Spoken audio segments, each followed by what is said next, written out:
दाखवा बरं जरा जर्नल एंट्री लेजर अकाउंट वायच्या पुस्तकामध्ये. Journal entries in the books of Y limited. कोणी दाखवा बरं, वही दाखवा जरा फास्ट फास्ट. नाही केला वाटतं बहुतेक.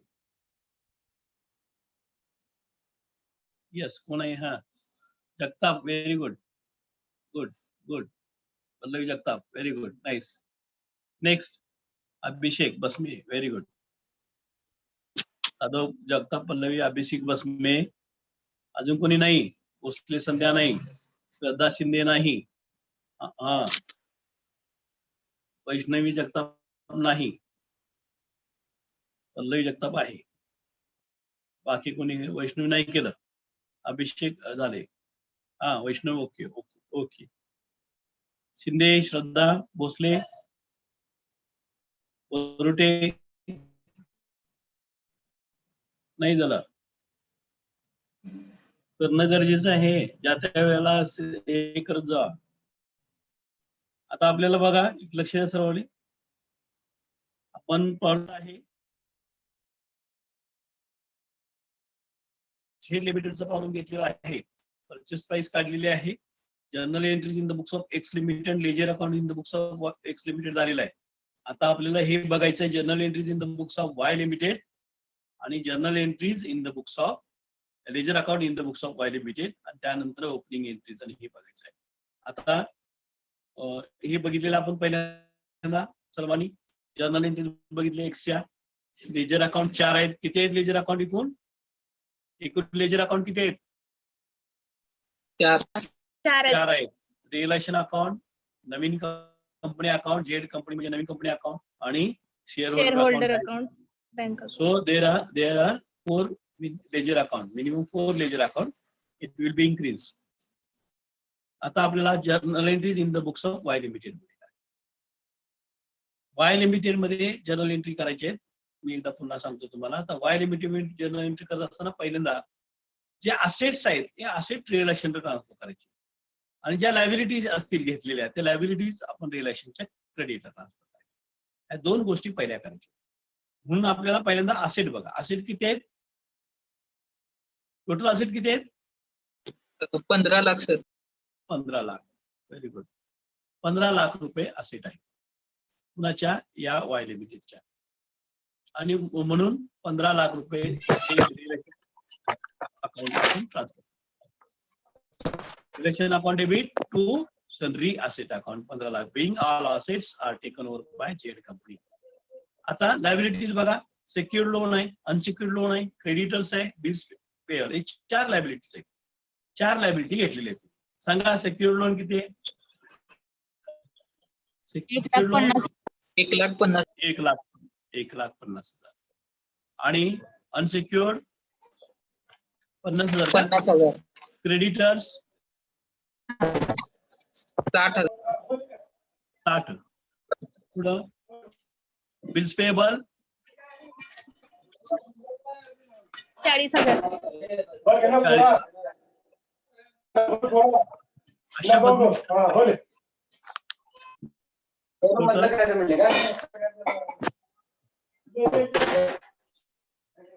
किती झाले टोटल? 3 लाख. 3 लाख. बरोबर ना? 3 लाख रुपये. 3 लाख. आता एक लक्ष द्या. शेअर आता काय झालं, ज्या वेळेला आपण हा बॅलन्स शीट करत असतो, जर्नल एंट्री करत असतो, त्यावेळेला असेट साईड कम्प्लीट झाली. लायबिलिटी साईडची ह्या लायबिलिटी जायला राहिलेलं शेअर कॅपिटल, जनरल रिझर्व्ह आणि सरप्लस हे आपण त्या शेअर होल्डरना ट्रान्सफर करायचं. म्हणून शेअर कॅपिटल किती आहे? Share capital 8 lakh. 8 लाख. 8 लाख आहे. 8 लाख शेअर होल्डर ट्रान्सफर केलं. General reserve 4 lakh. हा 3 लाख सर. किती? 3 लाख. सर जनरल रिझर्व्ह आणि सरप्लस दोन्ही पण घ्यायचं. हा दोन्ही पण. जनरल रिझर्व्ह 2 लाख आहे का आणि तो 1 लाख आहे का? हा 3 लाख आणि 1 लाख. सरप्लस 1 लाख आहे सर. 3 लाख आणि 1 लाख आहे का? हा 3 लाख आणि 1 लाख. बरोबर की नाही? अशा पद्धतीनं शेअर होल्डरचे आपण किती रुपये ट्रान्सफर केले? 12 लाख. 12 लाख रुपये ट्रान्सफर केले.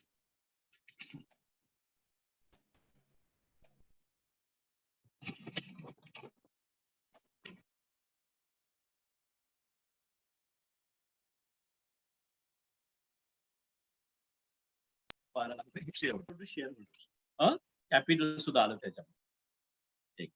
आता या तिन्ही एंट्र्यामध्ये बॅलन्स शीट झिरो झाला का? बॅलन्स शीट झिरो झाला का? बॅलन्स शीटचे सगळे आयटम झाले का नील? हो सर. झाले. मग कशाबद्दल झाले? कारण झेड कंपनीनं त्यांचा बिझनेस घेतला आणि म्हणून झेड कंपनीने त्यांना किती रुपये द्यायचे? 12 लाख. 12 लाख रुपये ही झेड कंपनीनं द्यायची परचेस प्राइस आहे 12 लाख रुपये. आणि म्हणून एंट्री याच्यामध्ये काय होईल बघा, 12 लाख मध्ये Z company account to realisation, म्हणजे हे सगळे रिअलायशनला आपण ट्रान्सफर केलं, शेअर होल्डर ट्रान्सफर केलं आणि याच्याबद्दल ही ट्रान्सफर केल्याबद्दल किंवा बॅलन्स शीट क्लोज केल्याबद्दल त्यांना ती परचेस प्राइस द्यायची आहे. ही परचेस प्राइस शेअर होल्डरला द्यायची. Share holder account debit to Z company account, त्यांना ते शेअर होल्डरला ते पैसे द्यायचे. 12 लाखचे 12 लाख तिथं आले. आणि म्हणून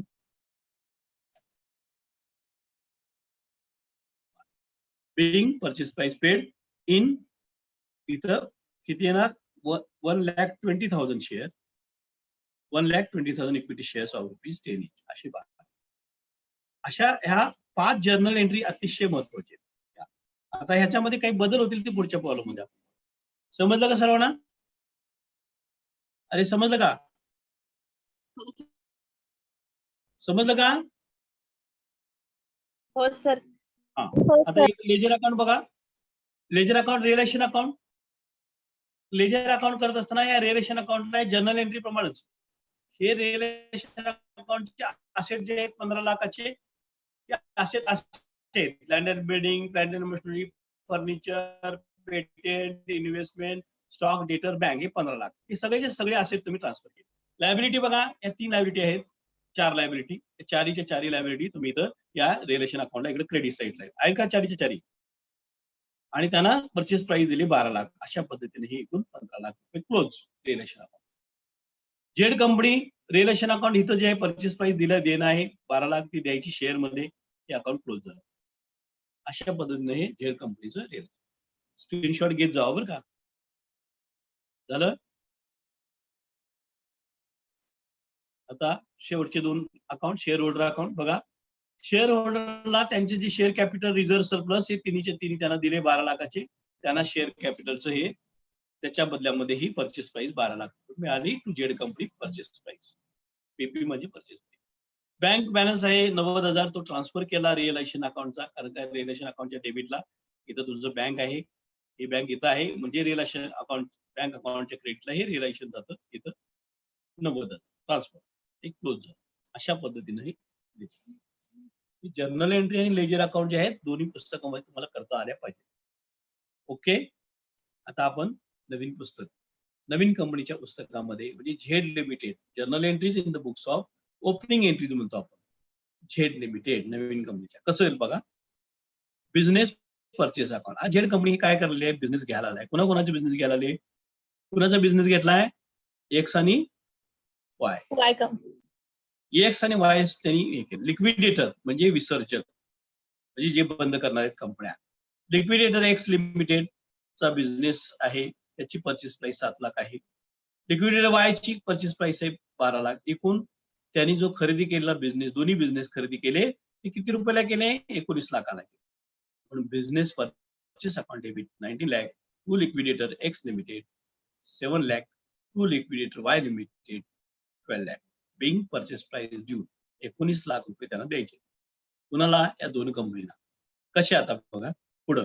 मग त्यासाठी काय केलं त्यांनी? ह्या 2 कंपन्या घेत असताना यांची परचेस प्राइस ठरवली आणि त्यांची सर्व असेट्स आणि लायबिलिटीज घेतलेले आहेत. म्हणून पहिल्यांदा एक्स लिमिटेडचे सगळे असेट आपण घेतले इथं. एक्स लिमिटेडच्या तिन्ही लायबिलिटी घेतल्या आणि त्यांना 7 लाख रुपये दिले. 7 आणि 2 9 3 12 आणि 5 17, हे 17 लाख आहे. हे पण बरोबर 17 लाख आहे. त्याची पण बरोबर 17 लाख. टॅली होतं. जर याच्यामध्ये कमी जास्त झालं तर तो गुडविल किंवा कॅपिटल रिझर्व्ह काढला. म्हणजे समजा की तुमची मालमत्ता जर ही 18 लाखाची असती आणि तुम्ही 17 लाख रुपये त्यांना दिला असतील, म्हणजे 7 लाख दिले, 2 लाख त्यांची देणी, 3 लाख, 5 लाख अशी एकूण हे 10 लाख आणि 17 लाख, म्हणजे 17 लाख रुपये त्यांची देणी भागवली आणि त्यांची मालमत्ता मात्र 18 लाख असेल. म्हणजे तुम्ही त्यांची 18 लाख मालमत्ता घेता आणि 17 लाख देणी, तुम्हाला 1 लाख फायदा राहिला, त्याला कॅपिटल रिझर्व्ह. त्याच्या उलट झालं, समजा ही 17 लाख आहे आणि ही 15 लाख असतं. 15 लाखाची असेट आहेत आणि तुम्ही त्यांना 17 लाख दिलं, म्हणजे 2 लाख रुपये गुडविल. हाही भाग लक्षात ठेवायचं. when the value of assets taken over is more than the liabilities and purchase price paid, the balance of the difference is known as the capital reserve. And if the value of the assets taken over is less than the value of the liabilities and purchase price paid, it is known as goodwill. हे जर कमी असेल आणि हे जर त्यांनी जास्त दिला असेल त्याला गुडविल म्हणायचं. असं हा भाग लक्षात ठेवा.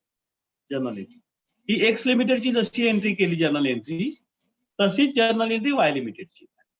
आता हे वाय लिमिटेडचे घेतलं, असेट घेतले, त्यांची लायबिलिटी घेतले सगळे आणि त्यांची लायबिलिटी घेतली. म्हणजे या पद्धतीने ह्या दोन्ही एंट्र्या सेम राहतात, फक्त जेवढे असेट घेतले असतील, लायबिलिटी घेतले असतील तेवढंच घ्यायचं असतं. हे एक्स लिमिटेडचं आहे, ही पहिली एंट्री, ही दुसरी एंट्री, ही तिसरी एंट्री आहे आणि चौथी एंट्री बघा. आता एक्स लिमिटेडला 7 लाख रुपये द्यायचं आहे, वाय लिमिटेडला 7 लाख रुपये द्यायचं. ते कशी द्यायचे आहेत? शेअर मध्ये द्यायचे. 19 लाख रुपये हे जे द्यायचे आहेत equity shares in Z company. म्हणून काय होणार त्याच्यामध्ये? Purchase price paid in full certification of issue of 1,90,000 equity shares of ₹10 each, that is the 19 lakh. 19 lakh रुपये कसे द्यायचे? 1 लाख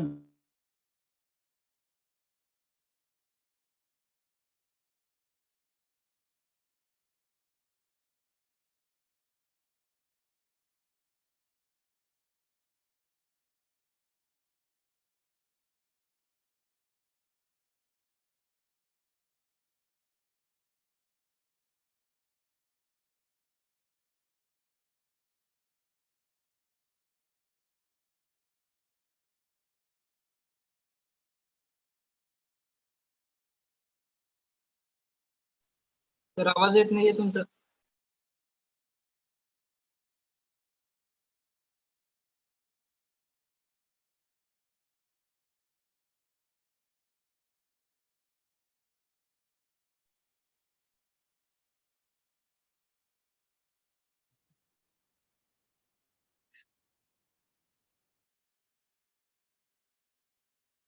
तर ह्या नवीन पुस्तकामध्ये एंट्री करत असताना business purchase account debit to liquidator X आणि वाय लिमिटेड ज्या दोन कंपन्या आहेत त्या घ्यायच्या. एक्स लिमिटेडच्या पहिल्या कंपनीची असेट्स, लायबिलिटीज आणि परचेस प्राइसची एंट्री करायची. वाय लिमिटेडची सुद्धा काय करायची? इथं परचेस असेट्स आणि लायबिलिटीज आणि परचेस प्राइस, बिझनेस परचेस याची एंट्री करायची. आणि शेवटची एक एंट्री करायची ती म्हणजे काय की तुम्ही परचेस प्राइस द्यायची आहे त्यांना. एक्स लिमिटेड वाय लिमिटेडला दोघांना मिळून त्यांची जी खरेदी किंमत आहे 19 लाख रुपये ही तुम्ही त्यांना शेअर्स मध्ये द्यायची. अशा पद्धतीने 19 लाख रुपये झालं. काय जनरल. आता बॅलन्स शीट. झेड कंपनी, नवीन कंपनीचा balance sheet. Z company limited balance sheet after amalgamation. अमलगमेशनच्या नंतर बॅलन्स शीट त्यांचा कसा असेल हे बघायचं. इकडे लक्ष द्या सर्वांना. दिसते ना सर्वांना? अरे दिसत आहे का? दिसते ना?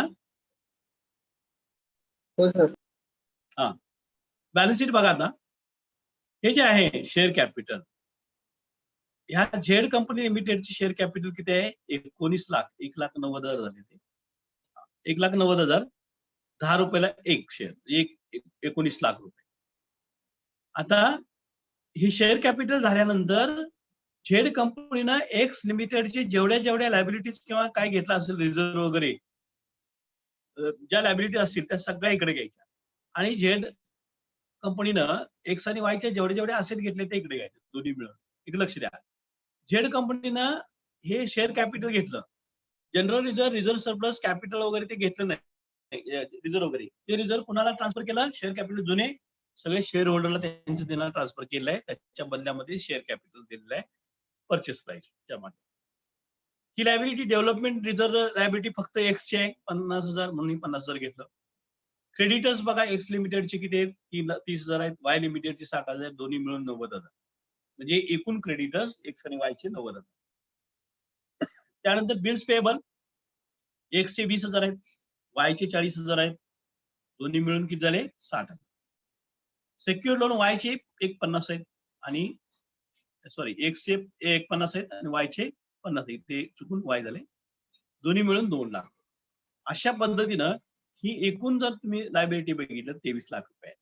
तर लँड अँड बिल्डिंग बघा एक्सची किती आहे? 2 लाख आहे. वायची 3 लाख आहे. एकूण किती झाले? 5 लाख. प्लांट अँड मशिनरी एक्सचे 1.5 लाख आहेत. वाय लिमिटेडचे 2.5 लाख रुपये. एकूण टोटल त्याची प्लांट अँड मशिनरी किती झाली? 4 lakh. Furniture x limited 50,000, Y limited 50,000, दोन्हींचे 1 lakh. Patent फक्त वायचे, एक्सचे पेटेंट नाही आहेत. 1,50,000 रुपये पेटेंट हे वायचे आहेत. इन्व्हेस्टमेंट ही इन्व्हेस्टमेंट गव्हर्नमेंट सिक्युरिटीज आहे. एक्स लिमिटेडचे 2 लाख आहेत आणि वाय लिमिटेडचे 4,50,000 आहेत. म्हणजे अशा पद्धतीने ही 6.5 लाख रुपये त्यांची ही इन्व्हेस्टमेंट झाली. आता स्टॉक बघा एक्सचा 90,000 आहे आणि वायचा 1,20,000 आहे. म्हणजे या दोन्हीची मिळून 2,10,000 रुपये इतकी ही स्टॉकची व्हॅल्यू झाली. डेटर्स 80, 90 जे वायचं 90 आहे 1,70,000 झाले. बँक बॅलन्स एक्सचा 30,000 आहे, वायचं 90,000 आहे. एकूण 1,20,000 झाले. टोटल 2,30,000, टोटल 23 लाख रुपये. अशा पद्धतीनं अमलगमिशनचा बॅलन्स शीट होतो आणि मग तुमचा हा प्रॉब्लेम समजतो. म्हणून आपण ज्या वेळेला प्रॉब्लेम सोडवतो त्यावेळेला या पद्धतीने या स्टेप्स जावं लागतं. सगळं करायचं गरज नसतं.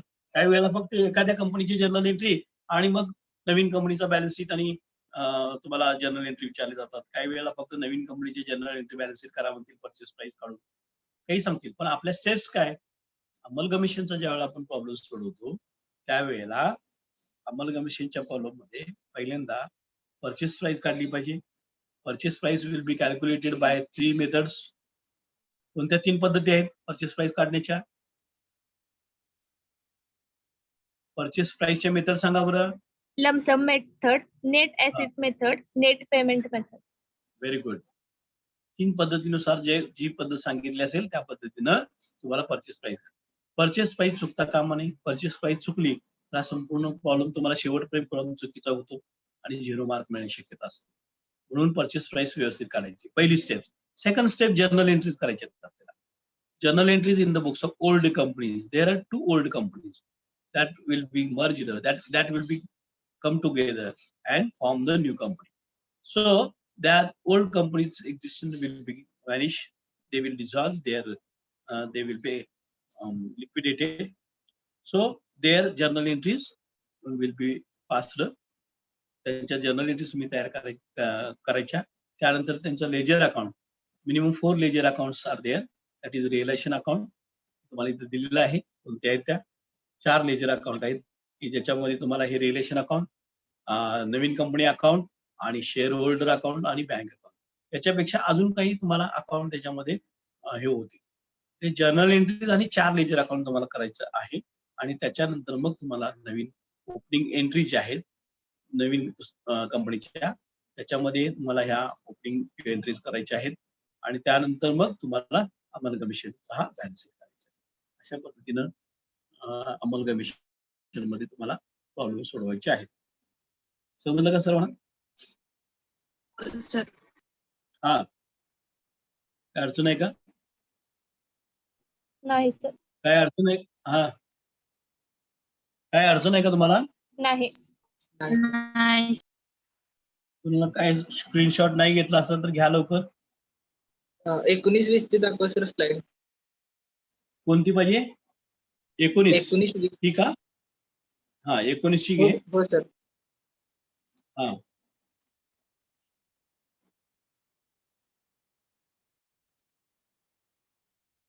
अजून कोणती पाहिजे?